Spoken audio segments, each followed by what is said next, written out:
Salut, c'est Marie. Dans ce podcast, nous parlons des profs entrepreneurs, les profs qui entreprennent leur vie. Aujourd'hui, je reçois Céline Guerrero. Céline est professeure des écoles et pendant sa disponibilité, elle s'est lancée dans des activités entrepreneuriales autour de Montessori. En toute honnêteté, Céline va nous confier ses doutes, ses peurs et ses difficultés au cours de cette aventure. Comme elle le dit très bien, il n'est pas facile de sortir des sentiers battus. Mais Céline a su s'adapter. Elle a développé de nouvelles compétences. Elle est allée chercher celles qui lui manquaient et elle a su parfois retourner en arrière pour mieux avancer. Aujourd'hui, Céline jongle entre sa casquette d'enseignante et ses activités d'entrepreneur. Elle nous partage son vœu le plus cher, devenir formatrice à temps plein, et comment elle compte y parvenir. Elle nous révèle même une nouvelle passion qui risque de chambouler sa vie à venir et celle de sa famille. Si vous connaissez quelqu'un qui est intéressé par ce sujet, n'hésitez pas à partager ce podcast et à le liker. A tout de suite avec Céline. Bonjour Céline Guerrero, j'espère que je le dis bien. Oui, bonjour. Tu te définis comme pédagogue, tu es aussi maman, militante pour développer le plein potentiel de chaque enfant. C'est ce que j'ai trouvé dans ta présentation sur ton podcast, parce que tu es aussi podcasteuse.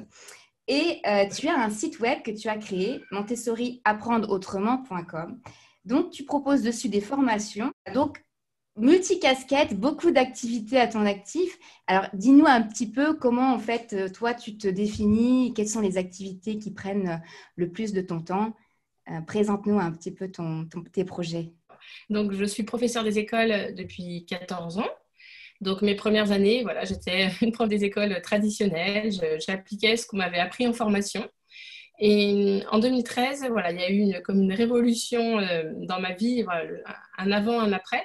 J'ai découvert la pédagogie de Maria Montessori. Donc, ça a vraiment tout changé dans ma vie.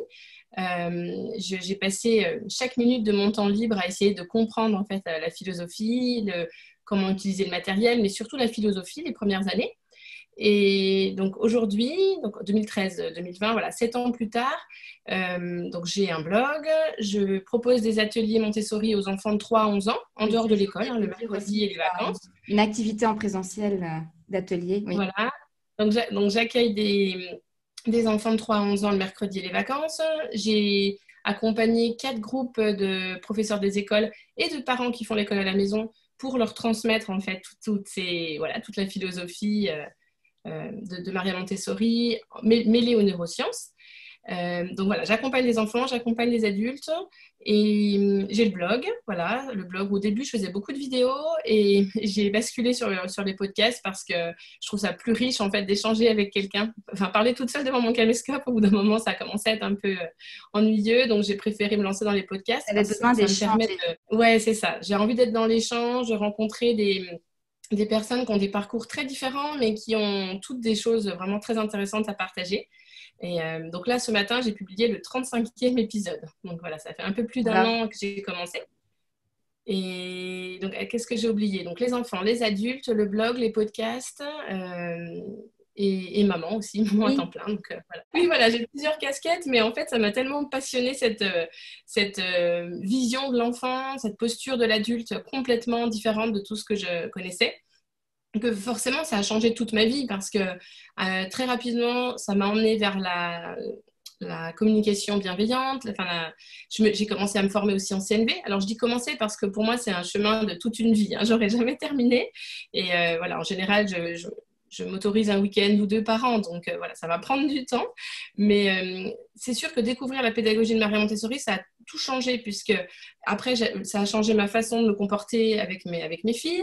Ça a complètement changé ma posture avec mes élèves. Voilà, du coup, j'ai fait une pause aussi de 4 ans. Pendant 4 ans, j'étais plus enseignante dans l'éducation nationale. J'avais besoin en fait de prendre un peu de recul. C'est le moment où j'ai lancé mes ateliers, où je me suis beaucoup formée de manière autodidacte. Et donc voilà, j'avais moins la tête dans le guidon pendant 4 ans puisque j'ai pu sortir d'éducation nationale. Tu as commencé par quoi finalement? Par les ateliers, c'est ça? Oui. J'ai commencé par les ateliers, il y a 3 ans. D'accord, donc 2013, tu as fait cette découverte de Montessori. C'était vraiment une rencontre presque physique. ça. apparemment très forte. Et elle a donc, du coup, elle a un peu déteint sur toutes tes activités entre maman et prof. Et du coup, c'est en quelle année que tu as pris ta dispo alors? En décembre 2016. Donc, en fait, 2016. c'était fin 2013, j'ai découvert cette pédagogie. 3 ans plus tard, fin 2016, j'ai pris ma dispo. Janvier 2017, je commençais à accueillir des enfants pour mes ateliers. Et aussi, parce que je n'aurais pas travaillé une seule journée par semaine, voilà, financièrement, ça n'aurait pas été possible. Et je voulais, il y avait le côté financier et le côté, je voulais aussi pouvoir appliquer toutes ces nouvelles connaissances. Donc, je ne voulais pas travailler que le mercredi. J'accueillais des enfants non scolarisés, donc le lundi, le mardi, le jeudi et le vendredi. J'ai fait ça pendant 2 ans et demi, 3 ans. D'accord. Comment tu te faisais connaître dans cette activité-là? Alors, par Internet, voilà, par le blog, par Facebook et le bouche à oreille. Voilà. Le bouche à Mais le oreille. bouche à oreille, c'est bien, mais ça prend un peu de temps. Oui, c'est vrai. Et comment tu t'es formée aux outils d'Internet ou bien c'était chez toi, t'étais autodidacte et tu as testé toute seule le blog, les réseaux sociaux, etc. Alors, j'ai commencé par créer mon blog toute seule sur WordPress. Ça a été des heures et des heures de Ouais. galère parce qu'en fait, j'aime pas l'informatique. Enfin, voilà, j'avais aucune compétence, hein. Moi, je savais juste écrire un document sous Word et me connecter à Internet, hein. Je partais de là. Donc, ça a été vraiment dur pour mettre les articles sur le blog, faire les vidéos aussi, les vidéos les vidéos voilà, gratuites sur le blog et les vidéos de formation. Ça a été vraiment des heures et des heures de travail, voilà, pour comprendre comment et pour que ça fonctionne. Mais en fait, la motivation, l'envie de transmettre mon message a été plus forte que Enfin, je me suis pas laissée décourager par les problèmes informatiques. Même si des fois, je m'arrachais les cheveux, je pouvais passer 3 heures sur quelque chose pour que ça fonctionne. Je me suis dit, de toute façon, il faut que ça marche, je veux y arriver. Donc, voilà, j'ai vraiment été hyper motivée et j'ai réussi à franchir tous les obstacles informatiques. Toute seule, du coup? Ouais, toute seule jusqu'à l'été dernier.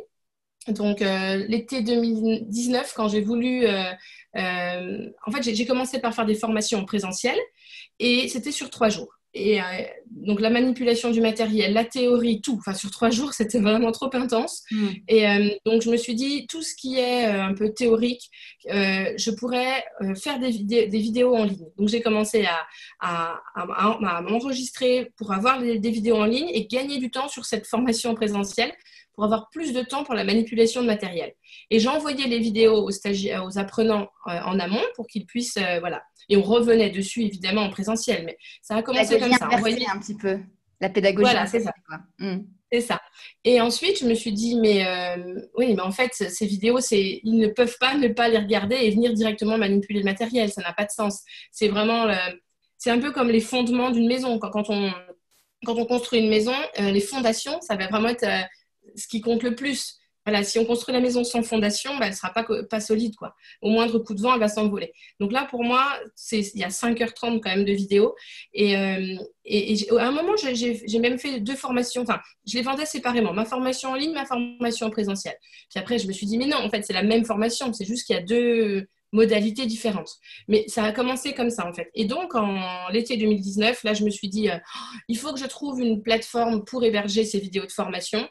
Voilà, j'ai passé des heures et des heures à comparer toutes les offres et je suis tombée sur les formateurs libres. Et ce que j'ai beaucoup aimé, c'est que je pouvais envoyer un mail ou téléphoner en disant j'ai ce souci, est-ce que tu peux m'aider, s'il te plaît, Lionel? Et là, ça a été vraiment un soulagement puisque je n'étais plus toute seule face à mon ordinateur. Je pouvais avoir de l'aide. Alors, je passais quand même du temps, voilà, je prenais le temps d'essayer d'y arriver par moi-même. Mais si j'étais bloquée, je pouvais le contacter. Et donc, voilà, je suis vraiment contente parce que c'est sur WordPress. En fait, j'ai mon blog WordPress. Donc, ils m'ont aidé aussi un peu quand j'ai changé de nom de domaine, ils m'ont aidé à Migrer. l'améliorer au niveau visuel. Et du coup, maintenant, je travaille avec, enfin, c'est LearnPress.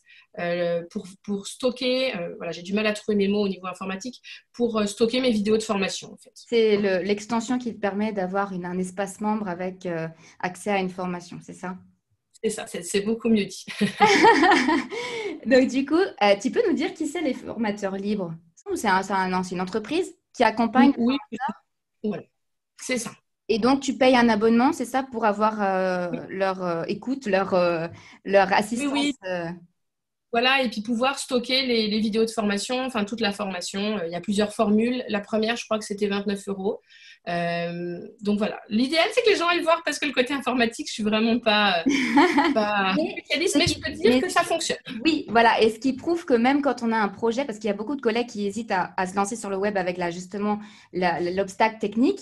Donc, quelque part, ton témoignage, il prouve qu'on trouve toujours des outils pour faciliter la transmission de ton projet.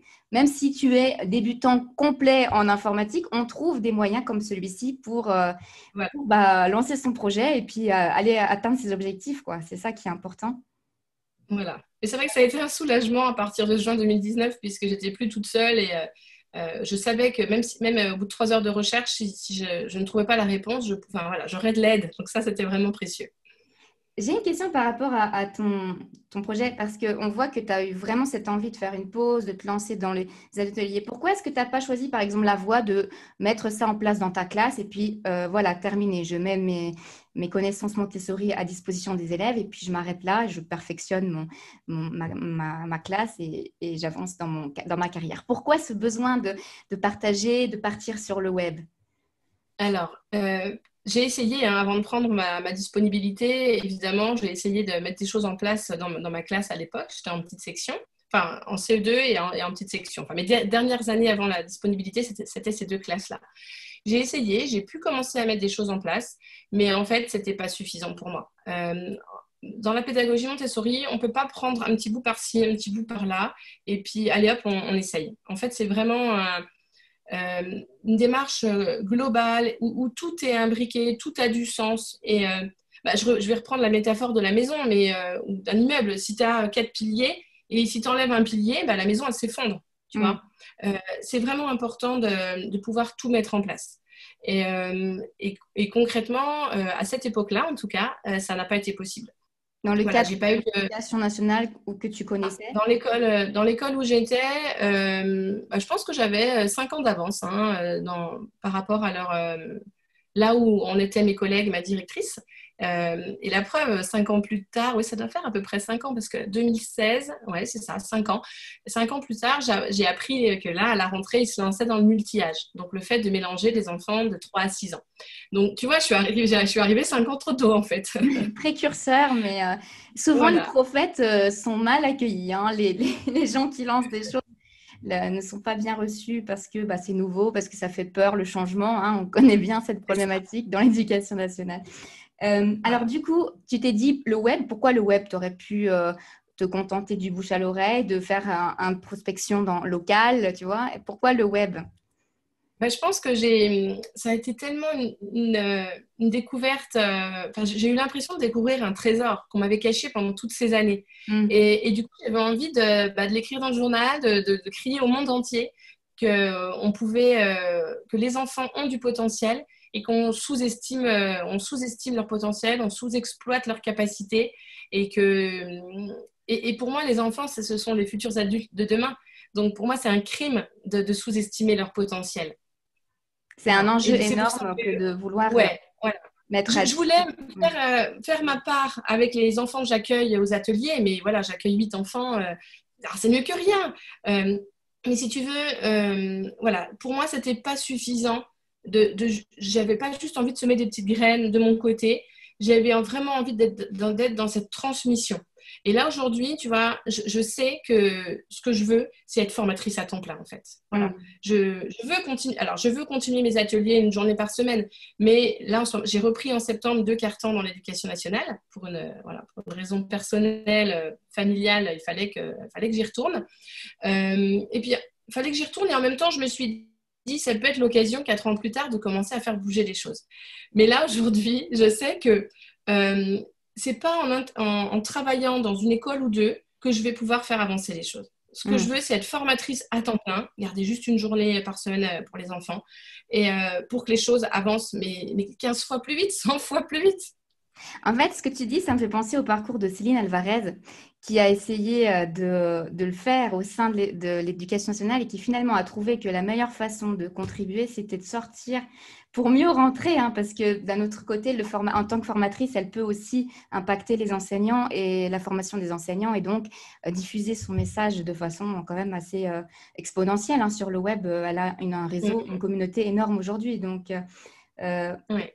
tu as eu un peu le même cheminement finalement. Tu t'es dit, le web me permettrait de toucher plus de monde, d'avoir plus d'impact. Et puis, tu as senti la limite du terrain, quoi, d'être dans un cadre précis et de ne pas pouvoir vraiment faire bouger les choses au niveau là, à ce niveau-là, quoi. C'est ça. Sauf que bon, moi, j'ai pas la notoriété de Céline Alvarez, hein. On a le même prénom, mais voilà, j'ai pas sa notoriété et le côté politique voilà, ne me conviendrait pas. Enfin, c'est chouette, hein, qu'elle elle le fasse et voilà, il faut des gens comme ça. Moi, je ne me sentirais pas à l'aise, tu vois, Mm. de passer à la télé, à la radio tout le temps. Ça serait pas, ouais, me sentirais pas bien. Mais par contre, voilà, j'ai voulu, comme tu dis, sortir de l'éducation nationale pour avoir ce recul et pouvoir transmettre ce message. Mais en même temps, maintenant, tu vois, pendant quelques années, j'ai voulu ouvrir une école Montessori hors contrat. Et j'ai été confrontée au problème financier. Je ne voulais pas demander 500 euros par an, par mois, par enfant. C'est tellement énorme. Moi, mon objectif, c'est que tous les enfants en profitent, pas que les Mm. enfants de familles favorisées. Et d'ailleurs, Maria Montessori non plus, tu vois, à l'époque, ce n'était pas du tout son objectif. Euh, et du coup, pendant deux fois, à deux reprises, j'ai essayé d'ouvrir une école Montessori. J'ai pas réussi pour ce problème financier. Et finalement, tant mieux. Parce que, alors, il y a plein d'écoles Montessori hors contrat, tant mieux. Mais moi, maintenant, je sais vraiment ce que je veux. Je veux former des professeurs de l'éducation nationale, en fait. J'en suis sortie pendant 4 ans. Mais maintenant, je veux revenir à fond, j'ai les deux pieds dedans, en disant, c'est ces enseignants-là que j'ai envie de former. Tu vois, souvent, on me dit, mais pourquoi tu t'adresses pas plus aux parents? Les parents seraient intéressés par tous tes messages. J'ai dit, oui, mais c'est pas ce que je veux. Ok, ça serait peut-être plus facile, mais moi, ce que je veux, c'est vraiment toucher les professeurs des écoles, du public et du privé sous contrat. D'accord. Et pour ça, alors, quel est ton plan d'action? Parce que c'est pas évident, je pense, de faire des partenariats avec l'éducation nationale, etc. Comment C'est tu pas envisages évident. les choses? Ouais, ouais. J'ai essayé. Alors moi, je suis dans le privé sous contrat, hein, voilà, en tant qu'enseignante, j'ai essayé de contacter, voilà, l'organisme parce qu'on a droit à trois journées par an de formation. Ouais, c'est ça, c'est 18 heures. Tu vois, 18 heures de formation, c'est pas grand-chose. Avec Formiris, c'est ça? C'est pas Formiris? Ouais, c'est ça. Et je les ai contactés. Et en fait, bon, je me suis fait griller parce que la personne a dû taper Céline Guerrero et elle est tombée sur la première vidéo que j'ai faite il y a 4 ans où j'étais un peu très en colère. Parce que la vidéo commençait comme ça, avec un gros bâtiment très moche. Et ma fille, elle disait, Maman, c'est quoi? C'est une école? Et moi, je réponds, non, c'est une prison. Donc, forcément, tu vois, je me suis fait griller parce que la personne, la directrice, voilà, est tombée sur cette vidéo. Donc, depuis, j'ai coupé ce petit bout un petit peu rentre dedans. Oui. J'étais très en colère il y a 4 ans. J'étais très en colère que les choses n'avancent pas plus vite. Là, ma colère s'est apaisée et du coup, voilà, j'ai envie vraiment de pouvoir être formatrice au sein de l'éducation nationale parce que le problème d'être formatrice en dehors, c'est beaucoup plus dur. Alors, j'essaye aussi en parallèle, hein. Là, cette année, mon objectif, c'est d'essayer un peu les deux et voir ce qui marche. Mais le problème, quand on est en dehors de l'éducation nationale, c'est que les enseignants n'ont pas forcément envie de payer leur formation avec leur propre argent, hein, ce que je peux comprendre. Et c'est ça qui bloque, en fait. C'est Et la... là, alors, il y a la piste de l'organisme de formation où tu peux en fait faire utiliser le compte de formation. Alors, je sais que dans l'éducation nationale, c'est compliqué de le mobiliser, donc il y a aussi cette problématique-là, mais est-ce que c'est une piste pour toi aussi Oui, oui, oui. Là, je suis en contact avec une personne voilà, j'ai essayé de la joindre hier, il faut que je la rappelle aujourd'hui, voilà, pour travailler avec elle dans son organisme de formation. Donc, voilà, j'ai envie de tenter les deux chemins, en fait, Hmm. voir celui qui marche. Euh, voilà. Après, peu importe si c'est en dehors ou en dehors de l'éducation nationale ou dans l'éducation nationale, mais en tout cas, ce que je suis sûre, c'est de vouloir former ces profs-là. C'est un peu ta mission, la mission que tu t'es donnée finalement pour... Ouais, ouais, ouais, c'est vraiment important pour moi. Et Et c'est vrai que là, je me suis surtout formée de manière autodidacte. Donc, ça peut faire peur. Tu sais, en France, on demande beaucoup à avoir des diplômes et j'ai pas le diplôme Montessori 3-6 ans AMI. Donc, De je sais que l'Institut supérieur de Maria Montessori, pour le c'est préciser ça. aux auditeurs. C'est ça. Et j'ai pas ce diplôme. Alors, des fois, je me dis, c'est peut-être ça qui coince. Peut-être que les enseignants, ça les inquiète. Et en fait, je ferai cette formation un jour voilà, juste pour avoir le papier. Mais je pense que quand on est autant passionné que je le suis depuis des années comme ça, plus l'expérience, quoi. Il n'y a pas que le diplôme, il y a aussi toute l'expérience. Enfin, évidemment, j'apprendrai des choses dans cette formation.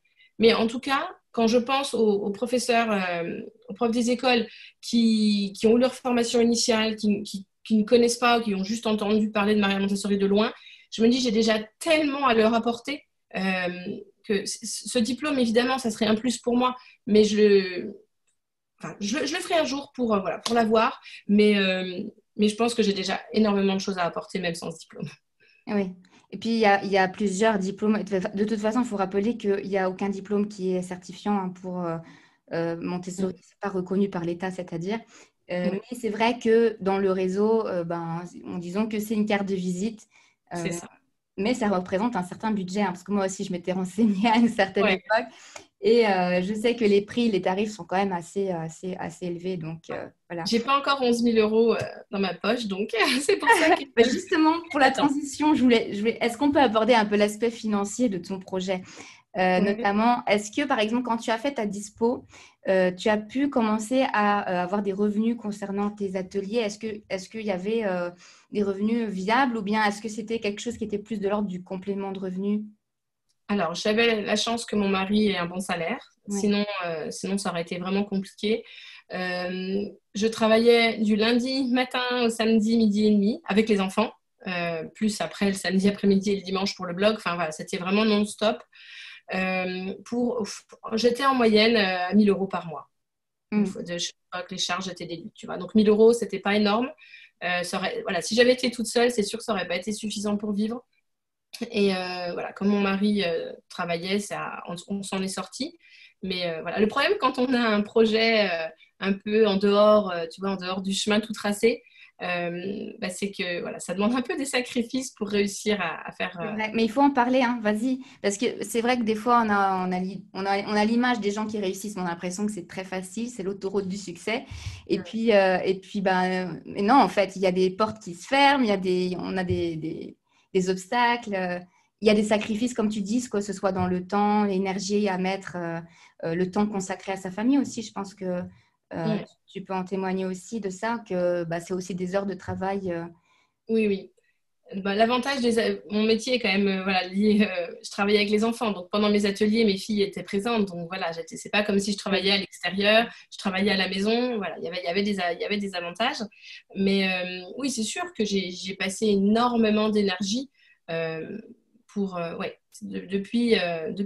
fin 2016. Voilà, mais je vois pas ça comme un sacrifice en fait. Je vois pas ça comme un sacrifice parce que dès que j'ai du temps libre, voilà, je vais adorer prendre un bouquin, lire, écouter des podcasts. Enfin, c'est plutôt l'inverse. C'est quand j'ai pas le temps de le faire, je me sens frustrée. Voilà. C'est Donc, devenu une telle passion que finalement, c'en est plus un sacrifice je vois pas ça un comme travail. comme un travail au sens de oh, je me lève ce matin, je vais travailler. Non, non, c'est sûr que c'était beaucoup d'heures, beaucoup de temps, beaucoup d'énergie, mais pour faire quelque chose que j'aime en fait. C'est ça, j'ai vraiment la chance d'avoir trouvé ma passion et de savoir ce que je veux dans la vie. Donc, pour moi, c'est une chance. Voilà. Maintenant, il faut juste que je me donne les moyens pour y arriver. Voilà. Mon objectif là, dans les années à venir, enfin même septembre l'année prochaine, j'aimerais, mais voilà, c'est compliqué, c'est de partir dans un pays anglophone, parce que je suis à fond dans l'anglais pour moi, pour mes filles, et pouvoir faire ma formation à EMI 3-6 ans en anglais, parce que je me dis qu'en français, je m'ennuierais un peu. Donc, un challenge Ah supplémentaire, oui, la tu faire en t'ajoutes des anglais. difficultés en fait. Voilà. Donc, faire ma formation, j'avais pensé au Canada, en Angleterre. Et que mes filles soient scolarisées dans une école, du coup, voilà, une école Alors, Montessori, j'aurais aimé, mais là, il ne faut pas rêver, hein, je n'ai pas gagné au loto. Donc, même si c'est une école publique, mais au moins, voilà, avec l'anglais comme langue Immersion principale. dans la langue. Puis, Justement, j'ai écouté ton avant-dernier du coup épisode de podcast où tu parlais, tu disais à ton invité que tu te mettais comme objectif d'être bilingue dans un an. Et d'ailleurs, je voulais te demander alors justement un peu plus sur cet objectif. Pourquoi ça et qu'est-ce qu'il y a derrière cet objectif-là? En fait, je repars un peu en arrière. En 2013, j'ai pas juste découvert la pédagogie de Maria Montessori. Enfin, juste, c'est déjà énorme, mais j'ai retrouvé mon plaisir d'apprendre que j'avais perdu pendant mes années au collège, au lycée, à la fac. Voilà, je faisais parce qu'on me disait de faire et parce qu'il fallait avancer et avoir des bonnes notes. Mais ça n'avait aucun sens pour moi, en fait. Je ne savais pas ce que je voulais faire et j'aimais pas apprendre. Apprendre, c'était un travail, quoi. C'était une contrainte. Et en 2013, en fait, j'en ai pas eu conscience en 2013. Hein. J'en ai eu conscience peut-être 2 ans plus tard. Mais que apprendre, en fait, je ne peux pas passer une journée sans apprendre. Sinon, je m'ennuie, quoi. J'ai besoin de me coucher le soir en ayant découvert des nouvelles choses. Voilà. Ah oui. Donc voilà pourquoi l'anglais. Je pense que c'était une frustration de pas être capable de m'exprimer en anglais. Et j'ai rencontré une copine il y a quoi, je sais pas, ça fait 5 ans peut-être. Et ma copine est irlandaise et quand elle parlait à son mari et à son fils, c'était en français, en anglais, en français, en anglais, elle switchait. Et j'étais fascinée en l'écoutant. Je me disais, je la connaissais pas, mais du coup, j'ai lancé la conversation et depuis, on est devenus amis. Et en fait, j'ai toujours été fascinée par les personnes qui peuvent, voilà, comme ça, switcher d'une langue à l'autre. Et j'avais conscience aussi de l'intérêt voilà, pour les enfants de baigner dans un environnement avec 2 langues. Et du coup, pour mes filles, j'ai toujours essayé de m'arranger, là, depuis quelques années du moins, pour qu'une personne américaine, australienne, oui, j'ai eu surtout des américaines et une australienne, viennent à la maison 2 heures par semaine pour jouer avec elles. Donc, c'était pas du tout un cours d'anglais, hein, c'était vraiment cuisiner, faire des jeux de société, aller au parc, enfin voilà, c'était passer 2 heures avec une personne qui parlait que anglais. Et du coup, maintenant, mes filles comprennent, parlent un peu. Enfin voilà, elles sont pas bilingues, mais elles ont déjà un avantage énorme par rapport à la plupart des enfants. Et voilà d'où vient ma passion pour l'anglais. Je crois que j'ai un peu oublié la question. En fait, tu disais apprendre à apprendre, c'était un peu ta deuxième révélation. Et ce Ouais. qui fait que tu t'es mis cet objectif de l'anglais. Ma question, c'était pourquoi cet objectif, tout simplement. Donc, du coup, toi, tu Ouais. te dis... alors, donc l'anglais, c'est aussi une façon d'accéder, je pense, à un nouveau monde de connaissances, non? Parce que tu es passionné de l'apprentissage. Il faut dire Ouais. qu'il y a beaucoup de ressources qui sont en anglais et qui sont Oui, maintenant accessibles sur le web de façon tellement facile, quoi. Donc, du coup, c'est aussi un moyen pour toi, peut-être, d'alimenter ta c'est soif ça. d'apprendre. Voilà, parce que du coup, D'accord. j'en profite pour... Oui. là, maintenant, je vais sur des blogs enfin, ou des sites internet anglophones. Et c'est sûr, c'est plein de ressources auxquelles je n'avais pas encore accès et je me régale. Et alors, tu pourrais me donner un conseil parce que moi aussi, j'aimerais bien devenir bilingue.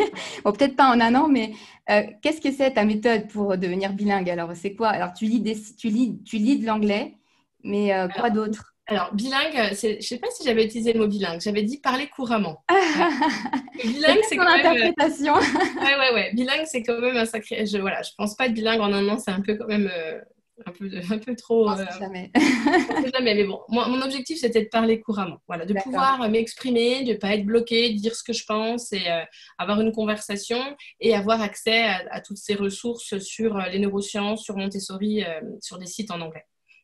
Alors, comment je fais? Alors, j'ai beaucoup tâtonné. J'ai commencé donc le 1er avril, donc au début du confinement. Et en avril, j'ai beaucoup tâtonné et maintenant, voilà, j'en parle de manière très détaillée dans le dernier podcast parce que du coup, j'ai 2 chaînes de podcast. J'ai Montessori, donc c'est pour un plein épanouissement affectif et cognitif. Et j'ai fait aussi pendant le confinement un podcast sur les langues, Apprendre à apprendre. Et où j'ai fait des interviews avec des polyglottes. Et ça doit, à peu près 8, je crois, de mémoire. Et dans le dernier épisode, je détaille en fait vraiment tout ce que je mets en place là aujourd'hui pour apprendre. Mais pour répondre à ta question, j'ai rencontré 3 personnes, donc 2 Canadiennes et une Australienne. Et on échange chaque semaine 1 heure par semaine. Donc une demi-heure en français, une demi-heure en anglais. Comme ça, c'est un échange gratuit. Hein. Il y a pas de, voilà, on n'échange C'est pas un peu d'argent. comme les correspondants au lycée, quoi. Ouais, voilà, sauf que là, on choisit, voilà, On choisit ses correspondants. voilà, on les choisit. Tu vois, j'avais une expérience pas satisfaisante qui n'a pas duré longtemps. Et là, maintenant, voilà, ces 3 personnes-là, je suis vraiment. Il y a un lien qui se crée, en fait, donc c'est vraiment chouette. Donc, chaque semaine, on parle pendant une demi-heure en français, une demi-heure en anglais. Et pendant cette demi-heure, on va passer 25 minutes à vraiment comme une vraie conversation, quoi, comme dans la vraie vie. Et les 5 dernières minutes, elle va m'apporter des feedbacks. Donc ça veut dire que pendant 25 minutes, elle ne va pas m'interrompre sans arrêt. Parce que si la personne t'interrompt tout le temps quand tu fais des erreurs, voilà, on se bloque, on n'ose plus parler. Donc là, j'entends quand je fais des erreurs, mais mon objectif, c'est qu'elle comprenne, voilà. Que tu pratiques aussi, que tu puisses Voilà, c'est pratiquer. ça. Et puis je me rends compte, oh mince, ça, j'ai été coincée, je ne savais pas le dire, et puis je peux rechercher après, tu vois. Donc pendant 25 minutes, elle ne m'interrompt pas, et voilà, on échange, on communique. Et les 5 dernières minutes, elle m'apporte un feedback. Et là, c'est ce feedback-là qui est hyper précieux, parce qu'elle me dit, voilà, tu as dit, I said to Juliette, I told Juliette, et moi je disais I told to Juliette. Donc là, le to, tu l'enlèves. Et du coup, elle me l'a dit un mois, j'avais oublié, elle me l'a redit, mais là, ça y est, c'est enregistré pour toute la vie, quoi. Alors que si je l'avais lu dans un livre, tu parles, si je l'avais lu dans un livre, j'aurais pas ressenti d'émotion à ce moment-là, donc je m'en serais pas rappelé. Alors que là, je me dis, c'est la deuxième fois qu'elle me le dit, là c'est bon, maintenant je me rappelle. Tu vois, il y a eu La puissance des émotions dans l'apprentissage. Hein. c'est ça, voilà. Et en plus de ces 3 heures de conversation hebdomadaire, sur WhatsApp, on s'envoie une phrase par jour. Voilà. Donc, vu Comment que on j'ai définit ce protocole Ouais, c'est ça. Et puis ça, je les ai lancées là-dedans et C'est elles ont toi? vu ouais. Elles ont vu à quel point c'était efficace. Donc, ça marche super bien. Alors, comme j'ai trois personnes, j'ai 3 objectifs différents. Des fois, ça va être juste la prononciation. Donc, je vais prendre une phrase qui va être correcte grammaticalement, mais je vais vraiment m'entraîner pour la prononciation. Des fois, ça va être une phrase que j'aurais inventée, quelque chose que j'ai envie de leur dire. Donc là, elles vont m'aider à corriger, voilà, corriger les petites erreurs, plus la prononciation. Enfin, voilà, j'ai différents objectifs, mais ça marche super bien. Voilà, je trouve que je fais plein de progrès. Et ce qui est hyper important, c'est que j'aime cette façon de travailler. Elle ne va pas correspondre à tout le monde. Ce qui est vraiment important, c'est voilà, de ressentir de l'enthousiasme et de la joie pour apprendre. Trouver le mode efficace pour soi, quoi. Le mode Voilà, c'est ça. d'apprentissage. J'ai une dernière question, parce que je sais que ton temps est précieux, mais voir toutes ces activités, cette ébullition permanente chez toi, je me demande, comme je pense beaucoup d'auditeurs, comment tu articules tout ça dans le temps? Comment tu fais pour organiser, pour planifier tes activités et pour mener tous tes projets parallèles à terme? Alors là, c'est ma nouvelle organisation date que du 1er septembre, hein, donc c'est encore tout récent et j'ai un peu de mal. Mais donc le lundi, je suis en classe.